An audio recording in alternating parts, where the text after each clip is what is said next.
Hello dear students, आज हम correlation analysis का थर्ड मॉड्यूल आपके साथ डिस्कस करेंगे। सेकेंड मॉड्यूल में कोरिलेशन को मेजर करने के दो तरीके मैंने आपके साथ डिस्कस किए थे, scatter diagram method and Karl Pearson method. और इस शेड्यूल में हम स्पीयरमैन रैंक कोरिलेशन और कॉन्करेंट डेविएशन मेथड आपके साथ डिस्कस करूंगी। इसमें स्पीयरमैन रैंक कोरिलेशन से स्टार्ट करते हैं। ब्रिटिश के फेमस साइकोलॉजिस्ट थे चार्ल्स एडवर्ड स्पीयरमैन। उन्होंने 1904 में इस मेथड को बताया। इस मेथड की सबसे बड़ी विशेषता ये है कि ये क्वालिटेटिव वेरिएबल्स में किस प्रकार से आप सहसंबंध कैलकुलेट करते हैं, इस बात से संबंध रखता है। आपको डियर स्टूडेंट्स मालूम ही है कि स्टैटिस्टिक्स में दो प्रकार के मेजर्स होते हैं, एक होते हैं क्वांटिटेटिव और एक होते हैं qualitative. Spearman rank correlation qualitative variables के साथ डील करता है, जैसे ब्यूटी, जैसे ऑनेस्टी, जैसे इंटेलिजेंस इत्यादि। ये बहुत यूजफुल फिनोमिना है to deal with qualitative phenomena. और इसके अंदर सबसे इम्पॉर्टेंट फीचर है कि इसका सिग्मा डी 0 के बराबर होता है। इसमें डी से मतलब निकलता है डिफरेंस इन रैंक्स। अगर हमारे पास दो सीरीज हैं, पहली सीरीज के रैंक R1 है और दूसरी सीरीज के R2 है, अगर हम इनका डिफरेंस लें और इसका समेशन करें तो this sigma D is always 0। अब ये दो फॉर्मूलेस हैं स्पीयरमैन रैंक कोरिलेशन के। यहां से मैं आपको प्रैक्टिकल एस्पेक्ट भी धीरे धीरे समझाती चली जाऊंगी। यदि किसी न्यूमेरिकल में आपको रैंक्स गिवन है तो आपको दोबारा से रैंक्स नहीं देने हैं, और अगर किसी न्यूमेरिकल में आपको रैंक्स गिवन नहीं है तो सबसे पहले आपको रैंक्स असाइन करने हैं। जब आप रैंक्स को असाइन करेंगे तो दो सिचुएशंस हो सकती हैं। पहली, रैंक्स डिस्टिंक्ट हो सकते हैं, यानी क्लास में हर बच्चे का रैंक यूनिक है। उस केस में स्पीयरमैन रैंक कोरिलेशन का फॉर्मूला होगा 1 minus 6 sigma D square divided by n into N square minus 1। और यदि रैंक्स रिपीटेड होंगे, रिपीट का मतलब होता है, मान लीजिए क्लास में दो बच्चे हैं, उनके 90% मार्क्स है मैथमेटिक्स में, तो रैंक रिपीट हो गया जब आप असाइन करेंगे। जब रिपीटेड रैंक्स होंगे तो फॉर्मूला लगेगा 1 minus 6 bracket starts sigma D square plus m cube minus m divided by 12 plus m cube minus m divided by 12 plus dash dash dash. जितनी बारी रैंक रिपीट हो रहा है उतनी बारी आपको ये एंट्री करनी पड़ेगी, divided by n into n square minus 1. Of course, n here is number of observations. आइए इसके न्यूमेरिकल एस्पेक्ट की तरफ अब ध्यान से देखते हैं। दो आदमियों से कहा गया कि 1 से लेकर 10 तक ये 10 प्रकार की शेविंग क्रीम्स हैं, इनको रैंक दीजिए। एक व्यक्ति का नाम राम है और एक का नाम श्याम है, और क्वेश्चन के अंदर आपको रैंक्स गिवन है और स्पीयरमैन रैंक कोरिलेशन निकालने की बात चल रही है। तो पहली बात, रैंक्स गिवन है। आगे बढ़ते हैं इस न्यूमेरिकल में। ये हमने कैलकुलेट किया स्पीयरमैन रैंक कोरिलेशन। हमने ये 10 shaving creams 1 to 10 serial number पे ले ली। हमने पहले व्यक्ति का रैंक लिखा R1 और दूसरे का लिखा R2। उसके बाद हमने लिया R1 माइनस R2, और जब हमने R1 माइनस R2 का समेशन किया तो sigma D is equal to 0 आया। यहाँ से हमारा न्यूमेरिकल क्लियर हो गया कि हम सही ट्रैक पे हैं, क्योंकि सिग्मा डी हमेशा 0 के बराबर आना चाहिए। उसके बाद हमने डी का स्क्वायर किया, इन सारी आइटम्स का स्क्वायर करके हमने सिग्मा डी स्क्वायर निकाल लिया। दोबारा से स्टेप्स देखिए और थोड़ा सा डेटा को पढ़ने का प्रयास कीजिए। ये 10 शेविंग क्रीम्स थी। मान लीजिए जो तीसरे नंबर पर शेविंग क्रीम रखी हुई है, पहला व्यक्ति कहता है कि मेरे हिसाब से 1 से 10 के स्केल में 6ठे नंबर पर आती है, और दूसरा व्यक्ति कहता है 8वें नंबर पर आती है। तो ये 10 शेविंग क्रीम्स के बारे में हम पहले और दूसरे जो दो लोग हमें दिए हुए हैं, इनके बीच में हम कोरिलेशन निकाल रहे हैं कि क्या इनका टेस्ट मिलता है, क्या इनका टेस्ट नहीं मिलता। और क्योंकि हमें रैंक्स गिवन थे, इसलिए हमने स्पीयरमैन रैंक कोरिलेशन यहाँ पे निकाला। न्यूमेरिकल को चेक करने का डियर स्टूडेंट सबसे बड़ा तरीका था कि सिग्मा डी हमेशा 0 के बराबर आना चाहिए। जब हम सिग्मा डी की बात करते हैं तो सिग्मा डी का मतलब होता है समेशन R1 माइनस R2। अब क्योंकि ये डिस्टिंक्ट रैंक्स का न्यूमेरिकल था तो पहले वाला फॉर्मूला लगेगा 1 minus 6 sigma D square divided by n into N square minus 1। तो n हमारे पास 10 था, सिग्मा डी स्क्वायर हमने पीछे कैलकुलेट किया हुआ था, उसके बाद हमने इसमें वैल्यू में पुट किया तो हमारे पास आया प्लस 0.394। अब हमें इस आंसर को इंटरप्रेट करना भी आना चाहिए, जो मैंने आपको फर्स्ट और सेकंड मॉड्यूल में बताया था। प्लस का मतलब होता है पॉजिटिव कोरिलेशन, यहाँ पे तो हम बिल्कुल सही हैं क्योंकि प्लस का मतलब पॉजिटिव।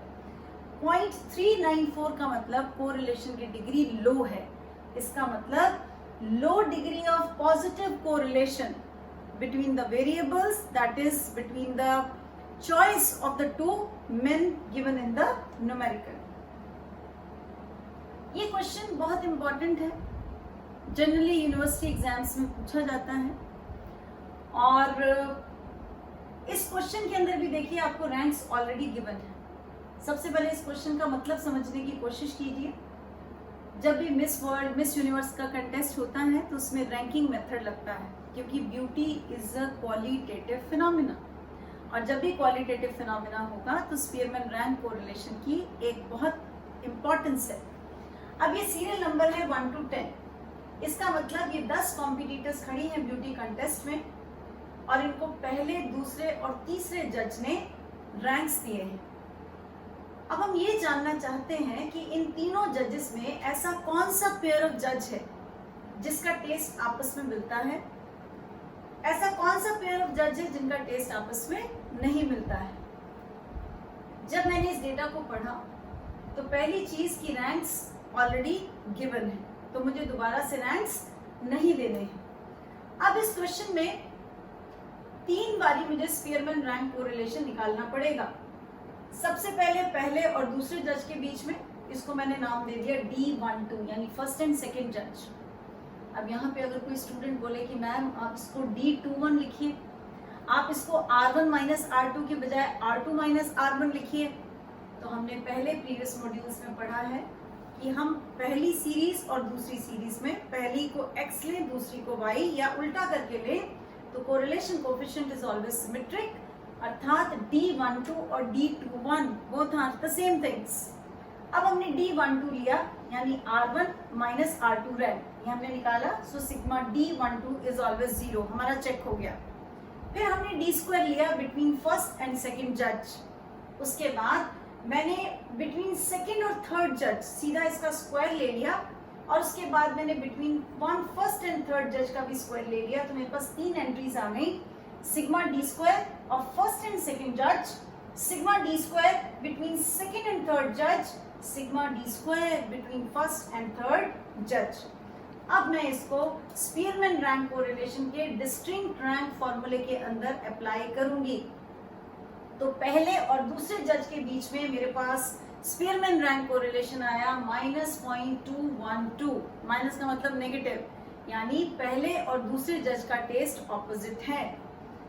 सेकेंड और थर्ड जज के बीच में भी नेगेटिव है, लेकिन जब मैं देखती हूँ फर्स्ट और थर्ड जज के बीच में तो it comes out to be +0.636। Plus का मतलब पॉजिटिव, पॉजिटिव का मतलब कि दोनों जजेस का टेस्ट सेम डायरेक्शन में मूव कर रहा है। So the answer is the जज first and third have the nearest approach to beauty.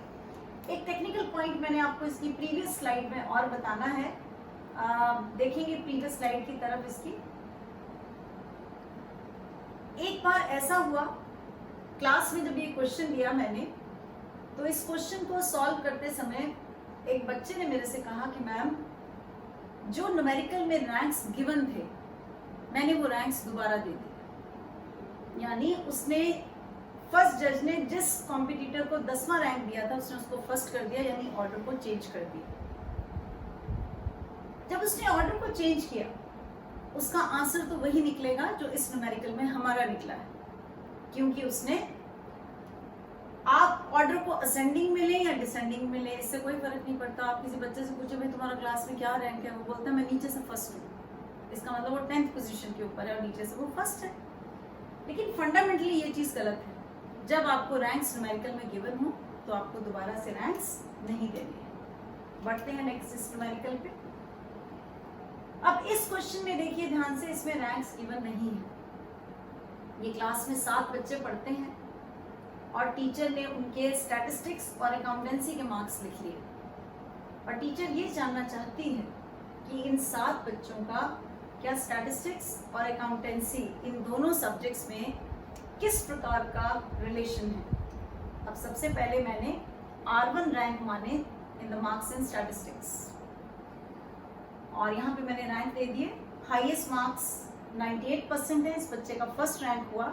Second highest 90 marks है, इसका सेकंड रैंक हुआ। इस तरह से मैंने रैंक दे दिया। क्लास में बच्चे 7 हैं। सिमिलरली मैंने R2 अकाउंट्स के पेपर में भी मैंने रैंक्स असाइन कर दिए। उसके बाद मैंने डिफरेंस इन रैंक्स निकाला R1 minus R2।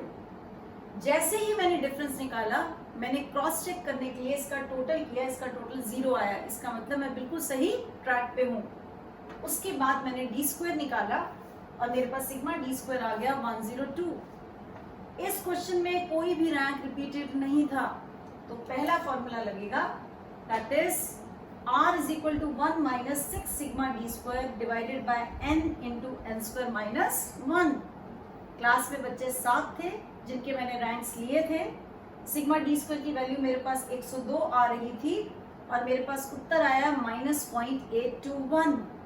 Minus means negative, 0.821 means the degree is high.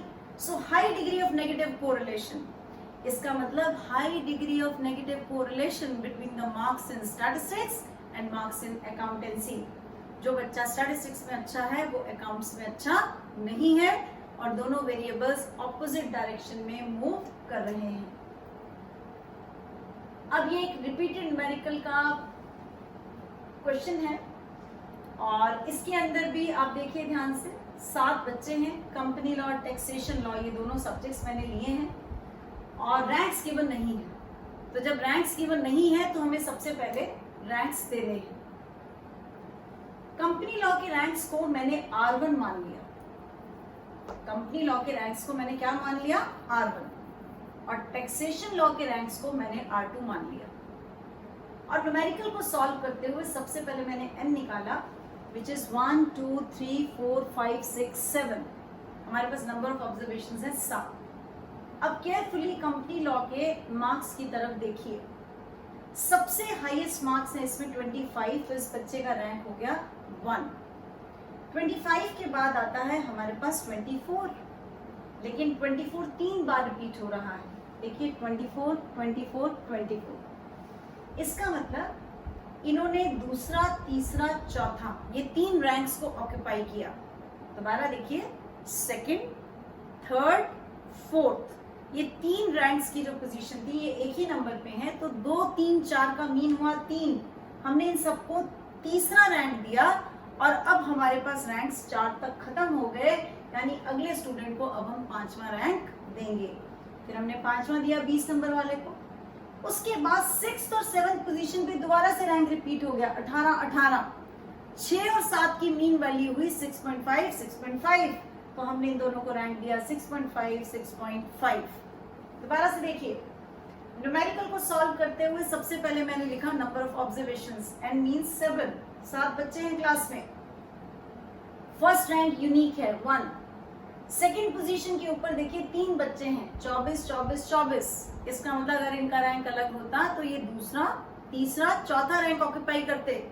तो 2 3 4, इसकी मिड वैल्यू क्या हुई? 3। इन सबको तीसरा रैंक मिला और मैंने अपनी शीट पे लिखा m इज इक्वल टू 3, यानी रैंक 3 टाइम्स रिपीट हो गया। और यहाँ तक मेरे पास रैंक खत्म हो गए 4 तक। अगले बच्चे को 5वां रैंक मिलेगा, जिसके 20 नंबर आए हैं उसको 5वां रैंक मिला। उसके बाद 6ठे और 7वें नंबर में फिर से रैंक रिपीट हो गया, तो 6ठे और 7वें नंबर का मीन वैल्यू हुआ 6.5 6.5, 6.5 6.5, और मैंने वहां पे कॉमा डाल के 2 लिखा। यानी इस सीरीज में एक रैंक 3 बारी रिपीट हुआ और एक रैंक 2 बारी रिपीट हुआ। अब मैं लेती हूँ मार्क्स इन टैक्सेशन लॉ को। मार्क्स इन टैक्सेशन लॉ के अंदर देखिए, सबसे पहले मार्क्स आए 24 1।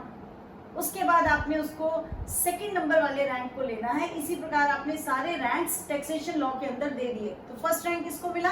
18 नंबर को। अब आइए सेकंड मार्क्स, सेकंड रैंक मिला आपके 15 नंबर को। उसके बाद आइए थर्ड रैंक 14th को। थर्ड के बाद देखिए चौथा, 5वां, 6ठा, 4, 5, 6, मिडिल वैल्यू इज 5, इनको 5वां रैंक मिलेगा और 6 तक रैंक खत्म हो गए और लास्ट बच्चे को 7वां रैंक मिलेगा क्योंकि क्लास में 7 बच्चे हैं। तो इस सीरीज में एक रैंक 3 टाइम्स रिपीट हुआ। तो ये न्यूमेरिकल रिपीटेड रैंक्स का न्यूमेरिकल है, जिसमें पहली सीरीज कंपनी लॉ में एक रैंक 3 बारी रिपीट हुआ, एक रैंक 2 बारी रिपीट हुआ, और टैक्सेशन लॉ की सीरीज में एक रैंक 3 टाइम्स रिपीट हुआ। अब हमने यहाँ लिखा भी हुआ है m is 3, 2, 3। अब हमने फॉर्मूला बनाया। The formula is r is equal to 1 minus 6 bracket starts sigma d square plus m cube minus m divided by 12 plus m cube minus m divided by 12 plus m cube minus m divided by 12 bracket closed। 3 बार मैंने इसलिए लिखा है क्योंकि ranks है मेरे पास 2, 3, 3। अब मैंने ये सारी वैल्यूज इसमें पेस्ट कर दी। m 2 बारी रिपीट हुआ, 2 raised to power 3 minus 2 divided by 12। m 3 बारी रिपीट हुआ, 3 cube minus 3 divided by 12। Again 3 times repeat हुआ, 3 raised to power 3 minus 3 divided by 12। अब यहाँ पे सॉल्व करने के बजाय आपको कुछ चीजें हमेशा दिमाग में रखनी चाहिए, जैसे 2 का क्यूब माइनस 2 डिवाइडेड बाय 12, इसका आंसर आता है 0.5। तो आपने यहाँ पे 0.5 लिखना है, 36.50 प्लस 0.5। 3 का क्यूब माइनस 3 डिवाइडेड बाय 12, इसका आंसर आता है 2। तो इसको सॉल्व करने की जरूरत नहीं, this is 2 and this is also 2। Similarly अगर कोई रैंक 4 बार रिपीट होता तो 4 का क्यूब माइनस 4/12, तो ये आपके पास आता 60 माइनस 4 डिवाइडेड बाय 12, ये आपके पास आ जाता कितने के बराबर, 5 के। और अगर कोई रैंक 5 बार रिपीट होता तो 5 क्यूब माइनस 5 डिवाइडेड बाय 12, ये आ जाता 10। तो ये कुछ एक वैल्यूज आप दिमाग में बिठा कर रखिए, that 2 cube minus 2 divided by 12, इसकी कैलकुलेशन होती है 0.5। 3 क्यूब माइनस 3 डिवाइडेड बाय 12, इसकी कैलकुलेशन होती है 2। और इसके बाद हमने इस रिपीटेड रैंक्स के न्यूमेरिकल में आंसर निकाल के उसको इंटरप्रेट कर लिया। अब स्टूडेंट्स हम इसके मेरिट्स और डीमेरिट्स डिस्कस करेंगे। मैंने पहले भी आपको ये बात समझाई है कि स्टैटिस्टिक्स में प्रैक्टिकल बेस के साथ हमारी थ्योरेटिकल बेस भी बहुत स्ट्रांग होनी चाहिए। तो स्पीयरमैन रैंक कोरिलेशन के ये कुछ मेरिट्स हैं। अगर हम स्पीयरमैन रैंक कोरिलेशन का कंपैरिजन कार्ल पियर्सन मेथड से करें तो स्पीयरमैन रैंक कोरिलेशन मेथड ज़्यादा आसान है और इसकी कंप्यूटेशन भी ज़्यादा आसान है। यदि किसी न्यूमेरिकल में क्वालिटेटिव गुणात्मक तत्व की प्रधानता होगी, जैसे ब्यूटी, ऑनेस्टी, इंटेलिजेंस, तो वहाँ पर स्पीयरमैन रैंक कोरिलेशन ही लगेगा। और अगर किसी न्यूमेरिकल में आपको रैंक्स दे दिए जाते हैं तब भी स्पीयरमैन रैंक कोरिलेशन के फॉर्मूलेस को ही आपको लगाना पड़ेगा। स्पीयरमैन रैंक कोरिलेशन का एक और बहुत बड़ा मेरिट है कि ये मेथड इस एजम्पशन को, इस मान्यता को नहीं मानता कि जिस पॉपुलेशन से आपने सैंपल ड्रॉ करा है वो पॉपुलेशन नॉर्मली डिस्ट्रीब्यूटेड होनी चाहिए, जबकि ये मान्यता कार्ल पियर्सन के अंदर रहती है। तो ये स्पीयरमैन रैंक कोरिलेशन के कुछ इंपॉर्टेंट मेरिट्स हैं। और आइए अब इसके डीमेरिट्स की बात करें। इसका डीमेरिट है, मान लीजिए अगर क्लास में आपको मैं स्टूडेंट्स 100 दे दूं, 80 दे दूं, 50 दे दूं, तो जैसे जैसे स्टूडेंट्स की संख्या बढ़ेगी रैंकिंग थोड़ी सी मुश्किल है, इसको लगाना, इस फॉर्मूले को थोड़ा सा मुश्किल हो जाएगा। और ये क्वेश्चन 2 वे फ्रीक्वेंसी टेबल में ये फॉर्मूला नहीं लगता। कार्ल पियर्सन मेथड को आप 2 वे फ्रीक्वेंसी टेबल में लगा सकते हैं, जबकि स्पीयरमैन रैंक कोरिलेशन 2 वे फ्रीक्वेंसी टेबल के अंदर नहीं अप्लाई होता। और इसका जो सेकेंड लास्ट पॉइंट है that is also very important.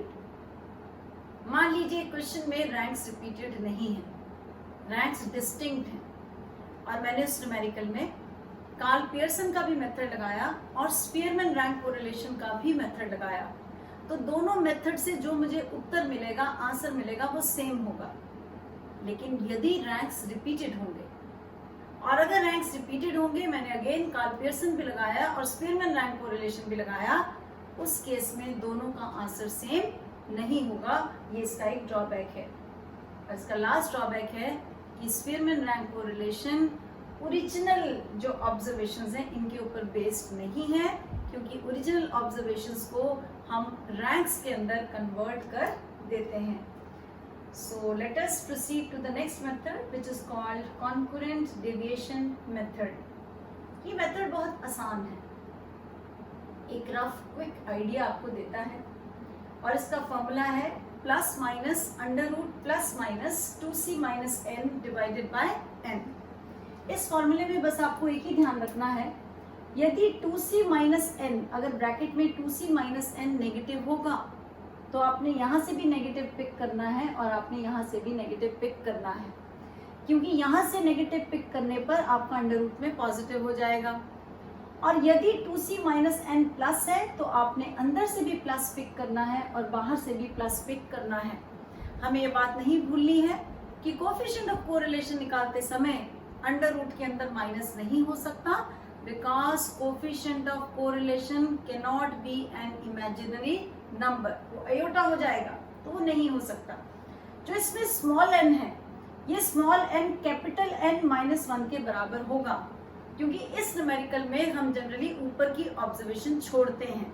तो जब ऑब्जर्वेशंस में हमने सबसे ऊपर वाली ऑब्जर्वेशन छोड़ दी तो हमारे पास नंबर ऑफ ऑब्जर्वेशन एक कम हो जाएगी। लेकिन अगर किसी न्यूमेरिकल में आपको ऑब्जर्वेशंस दे दी जाए, अर्थात कुछ भी ना छूटा हो, तो यहाँ पे जो नंबर ऑफ ऑब्जर्वेशंस है उसको केयरफुली आपने लेना है, यानी 1 माइनस नहीं होगा। ये जो स्मॉल c है इसका मतलब होता है समेशन ऑफ पॉजिटिव साइंस। अब मैं इसके प्रैक्टिकल एस्पेक्ट को पहले बताती हूँ, नेक्स्ट स्लाइड पर आने से पहले। आपके पास दो सीरीज हैं x और y। x सीरीज के साथ आप लिखिए dx। dx का मतलब आपने प्रीसीडिंग वैल्यू से उसका डेविएशन देखना है। यदि पॉजिटिव है तो प्लस लगाइए, यदि कम है तो नेगेटिव है माइनस लगाइए, और यदि बराबर है तो इक्वल टू, यानी ये तीन साइन ही लग सकते हैं, plus minus equal to. Similarly y series का साइन बनाइए dy, और उसके बाद dx और dy को मल्टीप्लाई कर दीजिए। dx और dy को जब आप मल्टीप्लाई करेंगे तो उसके अंदर से आपने केवल प्लस साइन पिक करने हैं, that is called small c, that is summation of positive science. जब आप मल्टीप्लाई करेंगे, मान लीजिए पहली सीरीज dx है और दूसरी सीरीज स्टूडेंट्स dy है, plus multiplied by plus is plus, plus multiplied by minus is minus, minus multiplied by plus is minus, minus multiplied by minus is plus, equal to multiplied by equal to is plus, equal to multiplied by plus is equal to, and equal to multiplied by minus is again equal to. तो आपने इसमें तीन चीजें याद रखनी है important, plus multiplied by plus plus, minus multiplied by minus plus, equal to multiplied by equal to is plus. इन्हीं science को काउंट करके आप c कैलकुलेट करेंगे। अब आगे बढ़ते हैं प्रैक्टिकल एस्पेक्ट की तरफ। Compute coefficient of correlation by method of concurrent deviation. क्योंकि ये मेथड ज्यादा प्रैक्टिस में यूज नहीं होता, तो जब तक आपसे पूछा ना जाए आपने तब तक न्यूमेरिकल कॉन्करेंट डेविएशन मेथड से नहीं करना है। आइए स्टूडेंट्स, अब कॉन्करेंट डेविएशन मेथड के प्रैक्टिकल एस्पेक्ट को देखते हैं। 1 2 3 4 5 6 7, so the capital N is 7। क्योंकि हम ऊपर की एक ऑब्जर्वेशन छोड़ेंगे तो 7 minus 1 small n is equal to 6। dx means deviations from the preceding value. पहले वाली को कुछ नहीं लिखेंगे क्योंकि 45 को हम कंपेयर किसी से कर नहीं सकते।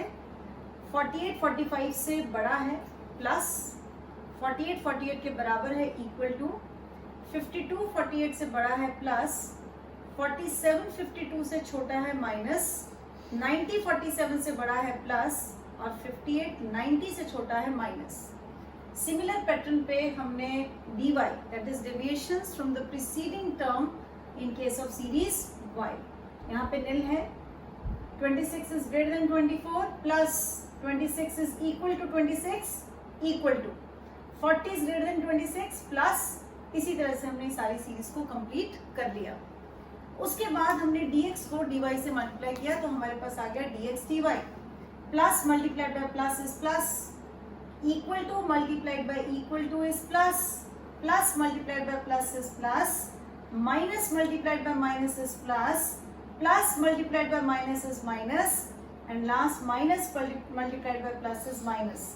इसमें से हमने 1 2 3 4 पॉजिटिव समेशन के साइन पिक कर लिए, सो c इज इक्वल टू 4। इस फॉर्मूले में हमने पुट किया, c की वैल्यू 4 थी। 8 minus 6 divided by 6, 8 minus 6 positive है, +2 आएगा, तो हमने अंदर भी प्लस पिक किया और बाहर भी प्लस पिक किया, तो ये हमारे पास आंसर आ गया +0.57। Now let us come to the next numerical। इस numerical को ध्यान से देखिए, x की शेयर प्राइस गिवन है और y की शेयर प्राइस गिवन है, और सबसे बड़ी बात है कि आपको साइन ऑलरेडी गिवन है, यानी आपने यहाँ से केवल x के केस में dx पिक करना है, plus plus minus minus plus minus, और यहाँ पे नंबर ऑफ ऑब्जर्वेशंस 1 2 3 4 5 6 रहेंगी, क्योंकि कोई भी ऑब्जर्वेशन यहाँ पे कम नहीं होगी। तो हमने dx का साइन पिक कर लिया, हमने dy का साइन पिक कर लिया, और हमारे पास आ गया dx dy, और उसके बाद हमने न्यूमेरिकल में पुट किया, हमारे पास नीचे 6 था, यहाँ पे r की वैल्यू हमारे पास आएगी 0। अब ये कुछ मेरिट्स है कॉन्करेंट डेविएशन मेथड के। आपने देखा सिंपल मेथड है, एक रफ और क्विक आइडिया देता है अबाउट डायरेक्शन ऑफ रिलेशनशिप, बहुत आसानी से कैलकुलेट हो जाता है, हाईली रिकमेंडेड है to study the variation in the stock market. और ये जो मेथड है, this is also not based on the assumption that the population from where we are drawing the sample should be normally distributed। तो इसका सबसे ज़्यादा utility, इसकी सबसे ज़्यादा यूजफुलनेस स्टॉक मार्केट में जब हम variation in the share prices देखते हैं वहाँ पे यूज होती है। और ये डीमेरिट्स हैं, there is a lack of mathematical accuracy, एक रफ इंडिकेटर, एक रफ आइडिया आपको देता है डायरेक्शन का, और ये केवल डायरेक्शन का ध्यान देता है, मैग्नीट्यूड की तरफ ध्यान नहीं देता, जो मैं आपको नेक्स्ट स्लाइड में समझा रही हूँ।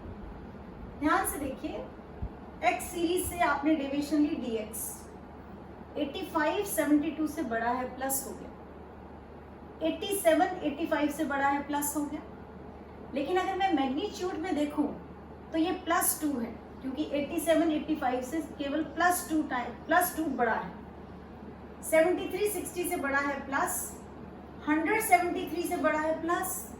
लेकिन यहाँ पे जो डेविएशन है, which it is enormously large in comparison to this deviation, so this is the major drawback of concurrent deviation method, that it takes into account only the direction, but the magnitude part is totally ignored in concurrent deviation method।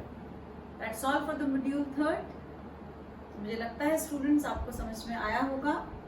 इस channel को like कीजिए, share कीजिए, subscribe कीजिए, ताकि ज़्यादा से ज़्यादा बच्चे इस चैनल से स्टैटिस्टिक्स के बारे में अपनी नॉलेज को बढ़ा सकें। इन्हीं शब्दों के साथ मिलते हैं 4th शेड्यूल में।